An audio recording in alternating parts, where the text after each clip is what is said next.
ಜವಾಹರ್ಲಾಲ್ ನೆಹರು ಭಾರತದ ಮೊದಲನೇ ಪ್ರಧಾನಿ ಆಗಿದ್ದೇ ಒಂದು ವಿಚಿತ್ರ. ಭಾರತದ ಮೊದಲ ಪ್ರಧಾನಿಯನ್ನ ಸೆಲೆಕ್ಟ್ ಮಾಡೋದಕ್ಕೋಸ್ಕರ ಕಾಂಗ್ರೆಸ್ನ 15 ಜನರ ಇಂಟರ್ನಲ್ ಕಮಿಟಿ ಮಾಡಿದ ಎಲೆಕ್ಷನ್ ಅಲ್ಲಿ 12 ಜನ ಸರ್ದಾರ್ ವಲ್ಲಭಾಯಿ ಪಟೇಲ್ಗೆ ವೋಟ್ ಮಾಡ್ತಾರೆ, 3 ಜನ ಯಾವ ವೋಟು ಮಾಡೋದಿಲ್ಲ.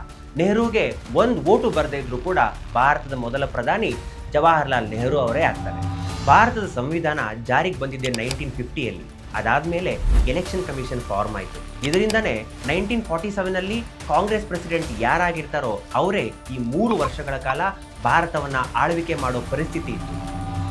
ಮೊದಲಿಂದನೂ ಜವಾಹರ್ಲಾಲ್ ನೆಹರು ಅವರನ್ನ ಸಪೋರ್ಟ್ ಮಾಡಿಕೊಂಡೇ ಬಂದಿದ್ದ ಗಾಂಧೀಜಿ ಅವತ್ತು ಸರ್ದಾರ್ ವಲ್ಲಭಾಯಿ ಪಟೇಲ್ರಿಗೆ ಅವರ ನಾಮಿನೇಷನ್ ಅನ್ನ ವಿತ್ಡ್ರಾ ಮಾಡ್ಕೊಳ್ಳೋಕೆ ಕನ್ವಿನ್ಸ್ ಮಾಡಿ ಅತಿ ದೊಡ್ಡ ತಪ್ಪು ಮಾಡ್ತಾರೆ. ಡೆಮೋಕ್ರಸಿಯ ಕೋರ್ ಐಡಿಯಾ ವೋಟಿಂಗ್ ಸಿಸ್ಟಮ್ಗೆ ಬೆಲೆ ಕೊಡದ ನೆಹರು ಅವರು ಮೊದಲ ಪ್ರಧಾನಿ ಆಗ್ತಾರೆ. ದೇಶ ಸೇವೆ ಮಾಡೋಕೆ ಯಾವ ಪೋಸ್ಟ್ ಆದ್ರೇನು ಅನ್ಕೊಂಡಿದ್ದ ಸರ್ದಾರ್ ಪಟೇಲರು ಭಾರತದ ಮೊದಲ ಹೋಮ್ ಮಿನಿಸ್ಟರ್ ಆಗ್ತಾರೆ ಹಾಗೂ ಡೆಪ್ಯೂಟಿ ಪ್ರೈಮ್ ಮಿನಿಸ್ಟರ್ ಆಗ್ತಾರೆ.